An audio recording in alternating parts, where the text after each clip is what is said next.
ಜಗತ್ತಿನೊಳಗೆ ಎಲ್ಲ ಕಡೆ ವಿಚಾರ ಮಾಡ್ತೇವೆ, ಚಿಂತನೆಯನ್ನು ಮಾಡ್ತೇವೆ. ಹಡದ ತಂದೆಯ ತಾಯಿಯ ಮುಂದೆ ಯಾರು ದೊಡ್ಡವರಲ್ಲ ಅಂತ ಅಂದು ಶಾಸ್ತ್ರ ಉಪನಿಷತ್ತುಗಳು ಎಲ್ಲ ಕೇಳ್ತೇವೆ, ಹೌದಲ್ರವ? ತಂದೆ ತಾಯಿಯ ದೇವರು, ತಂದೆ ತಾಯಿಯ ಮೊದಲೇ ದೇವರು ಅಂತ ಅಂದು ಗುರುಗಳು ಅಂತ ವಿಚಾರ ಮಾಡ್ತೇವೆ. ಆದರೆ ಮಹಾತ್ಮರು ಮುಂದುವರೆದು ಒಂದು ಮಾತು ಹೇಳ್ತಾರೆ, ನೋಡಪ್ಪ ತಮ್ಮ, ತಂದೆ ತಾಯಿಗಳು ಜನ್ಮವನ್ನು ಕೊಟ್ಟ ತಂದೆ ತಾಯಿ ಗುರುಗಳು ಆದರೆ ನಿನಗೆ ತಾಯಿಯ ಸಮಾನವಾಗಿ ತಾಯಿಯ ತಂದೆ ತಾಯಿಯನ್ನು ಮೀರಿಸುವಂಥ ಒಂದು ತಾಯಿ ಸ್ಥಾನವನ್ನು ಕೊಡುವಂಥ ಶಕ್ತಿ ಅದು ಗುರು ಮಾತ್ರ ಅಂತ ಅಂದು ಹೇಳ್ತಾರೆ. ಅದಕ್ಕಾಗಿ ಗುರುವಿನ ಅನುಗ್ರಹ ಪಡ್ಕೋಬೇಕಾಗಿತ್ತು ಅಂದರೆ ಸೇವಾ ಅನ್ನೋದು ಭಾಳ ಮುಖ್ಯ.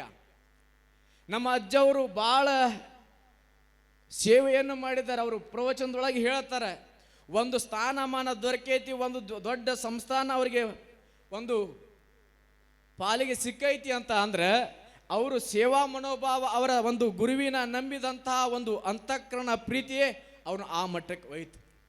ನಾನು ಈ ಮಟ್ಟಕ್ಕೆ ಇಲ್ಲಿ ಬೆಳೆದು ನಿಂತ್ಕೊಂಡಿದ್ದೇನೆ ಅಂತ ಅಂದ್ರೆ, ಇಷ್ಟು ಮಾತಾಡಕತ್ತೀನಿ ಅಂತ ಅಂದ್ರೆ, ನಮಗೊಂದು ದೊಡ್ಡ ಮಟ್ಟ ಬಂದೈತಿ ಅಂತ ಅಂದ್ರೆ ಇಂತಹ ಮಹಾತ್ಮರ ವೇದಿಕೆ ಮೇಲೆ ಉಪಸ್ಥಿತಿರುವಂಥ ಮಹಾತ್ಮರ ಸೇವೆಯನ್ನು ಮಾಡಿದಕ್ಕೆ ಈ ಒಂದು ವೇದಿಕೆ ಮ್ಯಾಗ ನಿಂತ್ಕೊಂಡು ಮಾತಾಡುವಂಥ ಶಕ್ತಿ ಕೊಟ್ಟಿದ್ದ.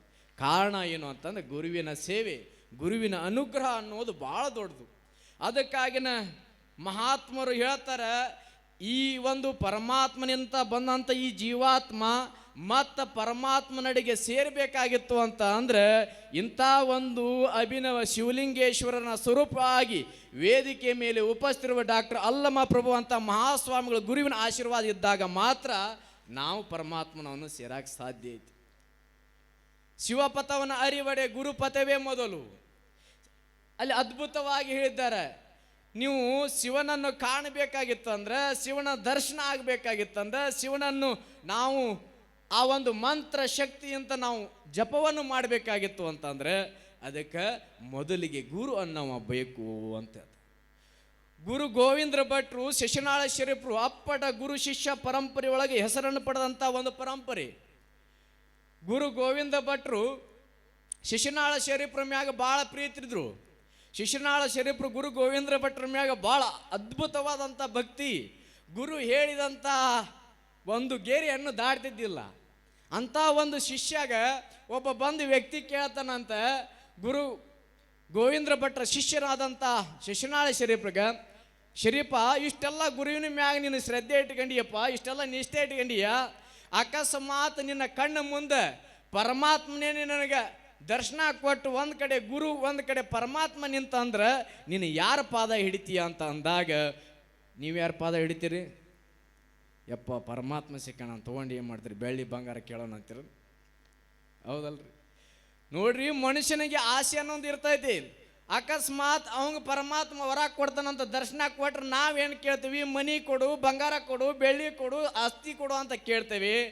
ಆದ್ರೆ ಶಶಿನಾಳ ಶರೀಫ್ಗೆ ಒಬ್ಬ ಭಕ್ತ ಕೇಳಿದಾಗ ಹೇಳ್ತಾನೆ, ತಮ್ಮ ಭಗವಂತ ಬಂದು ಆ ಪರಮಾತ್ಮನ ನನ್ನ ಕಣ್ಣ ಮುಂದೆ ನನಗೆ ಇದನ್ನು ಕೊಡ್ತಾನೆ ಇಡಿ ಅಂತ ಅಂದು ಬಾ ಅಂತ ಕರ್ನಂತ ಅಂದ್ರೆ ನಾನು ಅದಕ್ಕೆ ಮನಸ್ಸೋಲ್ಸಲ್ಲಪ್ಪ.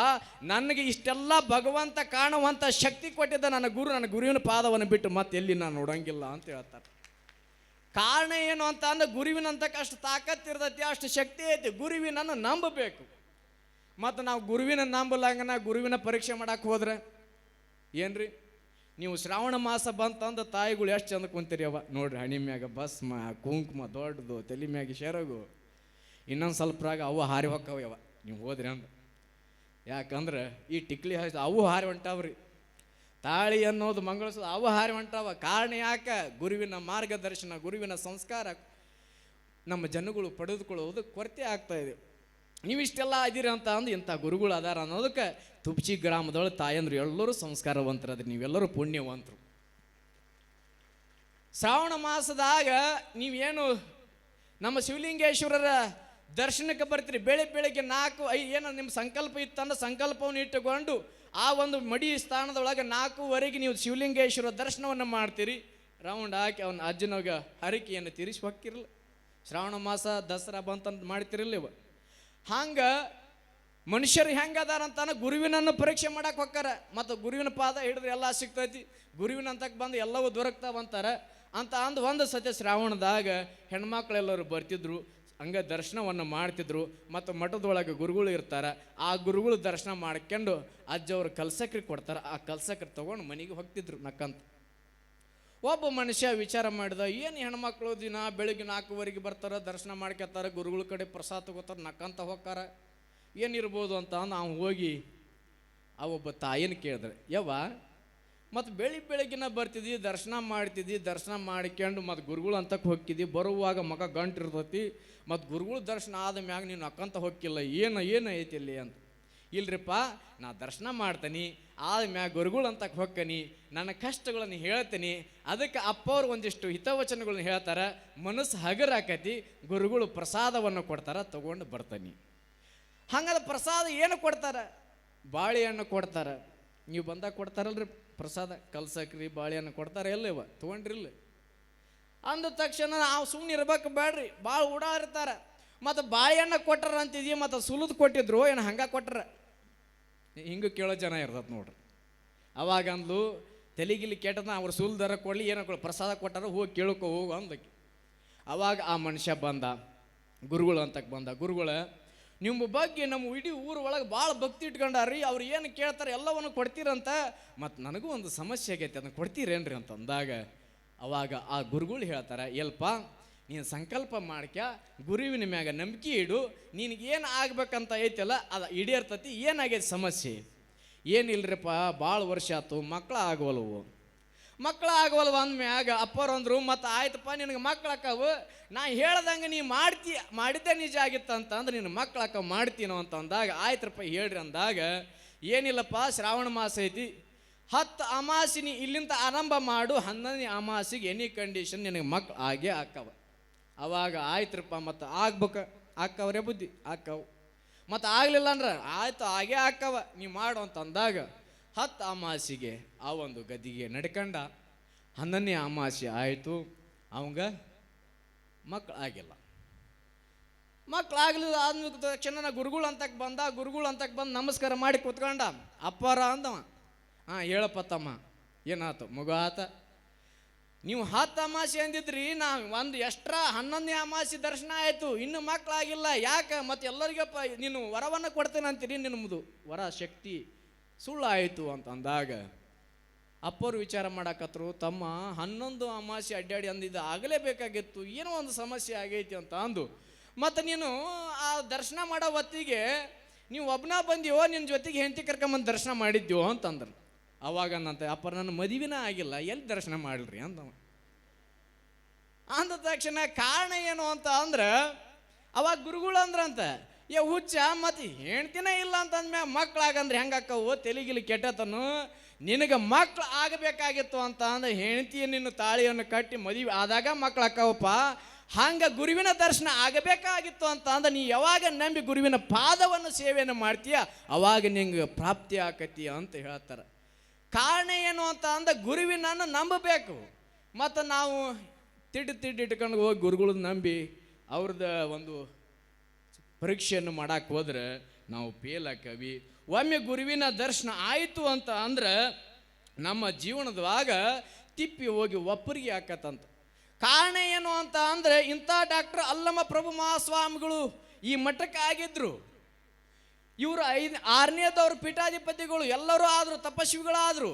ಎಷ್ಟು ತುಬಚಿ ಭಕ್ತರ ಒಂದು ಪುಣ್ಯ ಅಂತ ಅಂದರೆ, ಯಾವ ಮಠ ಒಂದು ತಗಡಿನ ಮಠದೊಳಗಿತ್ತು, ಆ ತಗಡಿನ ಮಠವನ್ನು ಇಡೀ ಒಂದು ಸುತ್ತಮುತ್ತ ಜಿಲ್ಲೆಗೂ ಮಠಗಳಿಗೆ ಸಮಾನವಾದಂಥ ಶಕ್ತಿಯನ್ನು ತುಂಬಿ ಭಕ್ತರಿಗೆ ಒಳ್ಳೆಯದೇ ಆಗಬೇಕಂತ ಅಂದು ಇಂಥ ಒಂದು ದೊಡ್ಡ ಭವ್ಯವಾದಂಥ ಮಠವನ್ನು ಕಟ್ಟಿಸಿಕೊಟ್ಟಾರಂತ ಅಂದ್ರೆ ನಿಮ್ದು ಎಷ್ಟು ಪುಣ್ಯ ನೋಡಿ.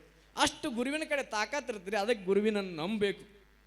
ಅದಕ್ಕಾಗಿನ ಅದ್ಭುತವಾಗಿ ಒಂದು ವಚನವನ್ನು ಹೇಳ್ತಾರೆ ಜೇಡರ ದಾಸಿಮಾರ್ಯರು. ಉರಿಯುವ ಕೆಂಡದ ಮೇಲೆ ತೃಣವ ತಂದಿರಿಸಿದಡೆ ಆ ಕೆಂಡವನ್ನು ನುಂಗುವಂತೆ, ಗುರು ಚರಣದ ಮೇಲೆ ತೃಣವನ್ನು ಇರಿಸಿದಡೆ ಆ ತುಣವೆಲ್ಲ ಲಿಂಗಮಯ ಕಾಣ ರಾಮನಾಥ ಅಂತ ಹೇಳ್ತಾರೆ. ನೋಡ್ರಿ, ನೀವೆಲ್ಲ ಕೆಂಡವನ್ನು ಮಾಡ್ತೀರಿ ಹೌದಲ್ರಿ? ಮನೆ ಒಳಗೆ ಕೆಂಡ ಇರ್ತತಿ, ಅದ್ಭುತವಾಗೈತಿ. ಒಂದು ಗುರುವಿನ ಆಶೀರ್ವಾದ ಆತಂದ್ರೆ ಎಷ್ಟು ಅದ್ಭುತ ಶಕ್ತಿ ಇರ್ತದೆ ನೋಡ್ರಿ. ನೀವೆಲ್ಲ ಕೆಂಡವನ್ನು ಇಡ್ತೀರಿ, ಆ ಕೆಂಡವನ್ನು ಒಳಗೆ ನೀವು ಕಟ್ಟಿಗೆ ಹಾಕ್ತಿರಲಿವ, ನೀವು ಮಾವಿನ ಕಟ್ಟಿಗೆ ಹಾಕ್ತೀರಿ, ಬೇವಿನ ಕಟ್ಟಿಗೆ ಹಾಕ್ತೀರಿ, ಇನ್ನು ಯಾವ್ಯಾವ ಕಟ್ಟಿಗೆ ಹಾಕ್ತೀರಿ. ಆ ಕೆಂಡವನ್ನು ಹಚ್ಚಿದಾಗ ಆ ಕೆಂಡದ ಮ್ಯಾಗ ಆ ಒಂದು ಕಟ್ಟಿಗೆ ಹೋಗಿದ್ರೆ, ಹುಲ್ಲು ಕಡ್ಡಿ ಹೋಗಿದ್ರೆ ಏನಾಕತ್ರಿ? ಅದು ಏನ್ರಿ? ಕೆಂಡ ಹಾಕತ್ರಿ. ನೋಡ್ರಿ, ಆ ಕೆಂಡದ ಮ್ಯಾಗ ನೀವು ಮಾವಿನ ಕಟ್ಟಿಗೆರ ಹೋಗಿರಿ, ಬೇವಿನ ಕಟ್ಟಿಗೆರ ಹೋಗಿರಿ, ಜಾಲಿ ಕಟ್ಟಿಗೆರ ಹೋಗಿರಿ, ನೀವು ಯಾವ ಕಟ್ಟಿಗೆ ಹೊಡೆದ್ರು ಆ ಕಟ್ಟಿಗೆ ಸುಟ್ಟು ಕೆಂಡ ಹಾಕತಿ. ಮತ್ತು ನೀವು ಹೋಗಿ ಇದು ಮಾವಿನ ಕಟ್ಟಿಗೆ ಕೆಂಡ, ಇದು ಬೇವಿನ ಕಟ್ಟಿಗೆ ಕೆಂಡ ಅಂತ ಹೇಳ್ತಕ್ಕ ಬರ್ತತನ್ರಿ? ಬರ್ತತ್ರಿ? ಬರಂಗಿಲ್ಲ. ಅದಕ್ಕಾಗಿ ಜೇಡರ ದಾಸಿಮಾರಿ ಹೇಳ್ತಾರೆ, ಒಂದು ಕೆಂಡ, ಆ ಒಂದು ಕೆಂಡದ ಒಳಗೆ ಯಾವ ಕಟ್ಟಿಗೆಗಳು ಬೀಳ್ತಾವಲ್ಲ, ಆ ಬಿದ್ದಂಥ ಕಟ್ಟಿಗೆಯನ್ನು ಸುಟ್ಟು ತನ್ನ ರೂಪವಾಗಿ ಬೆಂಕಿ ಹೆಂಗೆ ಮಾಡ್ತತಲ್ಲ, ಹಂಗೆ ಡಾಕ್ಟರ್ ಅಲ್ಲಮ ಪ್ರಭು ಸ್ವಾಮಿಗಳವರ ಅಡಿ ಒಳಗೆ ನೀವು ಆ ಒಂದು ಕೆಂಡ ಇದ್ದಂಗೆ, ಆ ಕೆಂಡದ ಮ್ಯಾಗ ಯಪ್ಪ ನಿನ್ನ ಪಾದವನ್ನು ನಂಬಿದ್ದೇನೆ, ನೀನೇ ಮುಕ್ತಿಯನ್ನು ಕೊಡಬೇಕು ಅಂತ ಅಂದು ಯಾವ ಭಕ್ತ ಆ ಪಾದವನ್ನು ಸುಂಕ್ತಾನ, ಅವನು ಸ್ವರೂಪ ಗುರು ಸ್ವರೂಪವಾಗಿ ಇರ್ತಾನ ಅಂತ ಅನ್ನೋದಕ್ಕೆ ಈ ವಚನವನ್ನು ಹೇಳ್ತಾರೆ. ಅದಕ್ಕಾಗಿ ಆ ಗುರುವಿನ ಪಾದವನ್ನು ನಾವು ಸೋಂಕಬೇಕು, ಗುರುವಿನ ಸೇವೆಯನ್ನು ಮಾಡಬೇಕು. ಯಾರು ನಿಷ್ಕಲ್ಮಶವಾಗಿ ಗುರುವಿನನ್ನು ನಂಬಿ ಗುರು ಸೇವೆಯನ್ನು ಮಾಡ್ತಾರೆ, ಅವ್ರಿಗೆ ಯಾವತ್ತೂ ಯಾವ ಕಷ್ಟ ಕಾರ್ಪಣ್ಯಗಳು ಬರಂಗಿಲ್ಲ. ಅದಕ್ಕಾಗಿ ಹೇಳ್ತಾರೆ, ಇಂಥ ಒಂದು ಚಿಕ್ಕ ಹಳ್ಳಿಯಲ್ಲಿ ಇಂಥ ಒಂದು ಪರಂಪರೆ ಒಳಗೆ ದಿಲ್ಲಿವರು ಸಹಿತ ಈ ಕಡೆ ನೋಡುವಂಗ ಮಾಡುವಂಥ ಶಕ್ತಿ ಗುರುವಿಗೆ ಐತಿ. ಅದಕ್ಕಾಗಿನ ಬಸವಲಿಂಗ ಶಿವೇಗಳವರು ಹೇಳ್ತಾರೆ, ಹಲವು ಮಾತೆಯನ್ನು ನೀನೊಲಿದು ಪಾದವನಿಟ್ಟ, ನೆಲವೇ ಸುಕ್ಷೇತ್ರ ಜಲವೇ ಪಾವನ ತೀರ್ಥ, ಸುಲಭ ಶ್ರೀ ಗುರುವೇ ಕೃಪೆಯಾಗು. ಒಮ್ಮೆ ಗುರು ಪಾದವನ್ನು ಇಟ್ನ ಅಂತ ಅಂದ್ರೆ ಆ ಜಗವೆಲ್ಲ ಪುಣ್ಯ ಕ್ಷೇತ್ರ ಆಗ್ತದಂತ. ನೀರನ್ನು ತಂದು ಆ ಹಸ್ತವನ್ನು ಮುಟ್ಟಿದ್ನ ಅಂತ ಅಂದ್ರೆ ಆ ಜಲ ಸಹಿತ ತೀರ್ಥವಾಗಿ ಪ್ರಸಾದವಾಗಿ ಹೋಗ್ತದಂತ. ಅಂಥ ಒಂದು ಗುರುವಿನ ಆಶೀರ್ವಾದ ನಮ್ಗೆ ಆಗಬೇಕಂತ ಹೇಳ್ತಾರೆ. ಒಬ್ಬ ಗುರು ಮನಸ್ಸು ಮಾಡಿದ ಅಂತ ಅಂದ್ರೆ ಎಷ್ಟು ತಾಕತ್ತಿರ್ತೈತಿ ಅಂತ ಅಂದ್ರೆ, ನೀನು ಒಲೆದರೆ ಕೊರಡು ಕುಣುವುದಯ್ಯ, ನೀನು ಒಲೆದರೆ ಬರಡು ಹೈನುವುದಯ್ಯ, ನೀನೊಲಿದರೆ ವಿಷವು ಅಮೃತವಾಗುವುದಯ್ಯ, ನೀನೊಲಿದರೆ ಸಕಲ ಪಡಿ ಪದಾರ್ಥವು ಇದರಲ್ಲೇ ಇಪ್ಪುವುದು ಕೂಡಲ ಸಂಗಮ ದೇವ ಅಂತ ಹೇಳ್ತಾರೆ.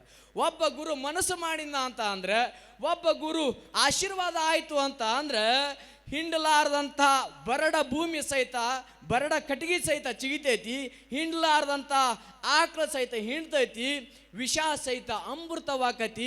ಏನೇನು ನನಗೆ ಬೇಕಂತ ಅನ್ಸ್ಕೊಂಡು ಪಾದವನ್ನು ಹಿಡಿತೇವಲ್ಲ, ಅವೆಲ್ಲವನ್ನು ಕೊಡುವಂಥ ಶಕ್ತಿ ಅದು ಗುರುವಿನ ಪಾದದೊಳಗೆ ಐತಿ. ಅಂಥ ತುಬ್ಚಿ ಗ್ರಾಮದ ಸದ್ಭಕ್ತರು ಎಲ್ಲರೂ ಅಲ್ಲಮ ಪ್ರಭು ಅಜ್ಜನ ಪಾದ ಹಿಡಿದದಕ್ಕೆ ನಿಮ್ಗೆಲ್ಲವನ್ನು ದೊರಕಸಾಕತ್ತಾರ. ಅಂಥ ಗುರುವಿನ ಶಕ್ತಿ ಐತಿ. ಅದಕ್ಕಾಗಿ ನಾವೆಲ್ಲರೂ ಗುರುವಿನ ಪಾದವನ್ನು ಹಿಡಿಬೇಕು. ನಮ್ಮ ಅಜ್ಜರ ಬಗ್ಗೆ ಹೇಳಬೇಕಾಗಿತ್ತು ಅಂತ ಅಂದ್ರೆ, ಒಬ್ಬ ಸ್ವಾಮಿಗಳನ್ನು ಭಾಳ ಜನ ಸ್ವಾಮಿಗಳು ನಾವು ನೋಡ್ತೇವೆ. ಹೆಂಗೆ ನೋಡ್ತೇವೆ ಅಂತ ಅಂದರೆ, ನಂದು ನನಗೇ ಇರಲಿ ನಿಮ್ದು ನಿಮಗೆ ಇರಲ್ಲ ಅಂತ ಸ್ವಾಮಿಗಳನ್ನು ನೋಡ್ತೇವೆ.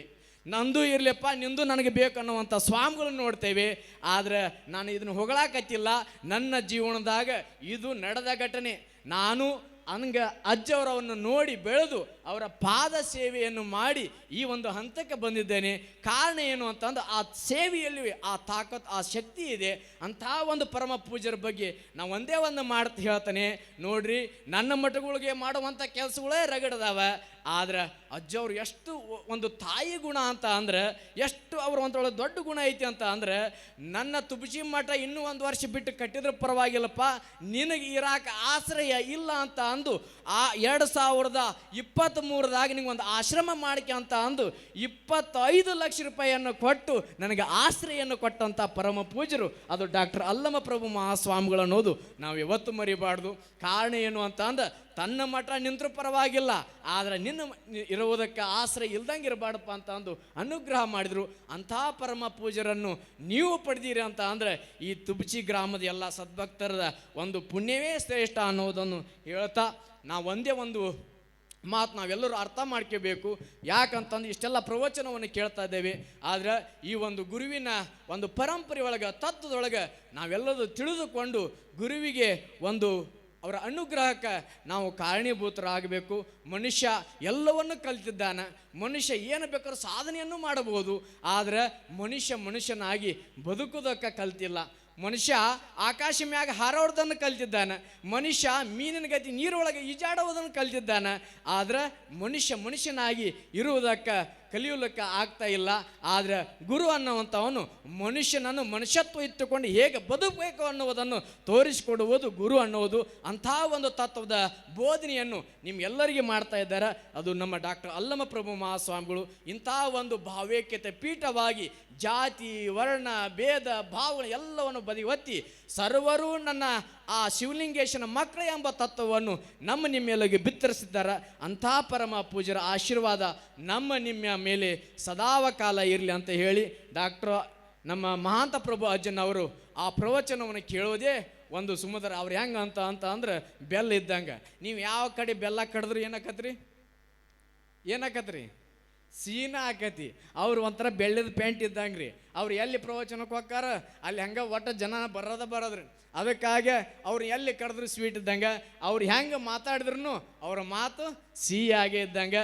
ಇವು ನಮ್ಮ ಅಜ್ಜವ್ರು ಇರ್ಬೋದು, ಇವರು ಭಾಳ ಆತ್ಮೀಯರು. ನನಗೆ ಎರಡು ಕಣ್ಣಿದ್ದಂಗೆ, ಒಂದು ನಾಣ್ಯದ ಎರಡು ಮಕ್ಕಳುಗಳಿದ್ದಂಗೆ.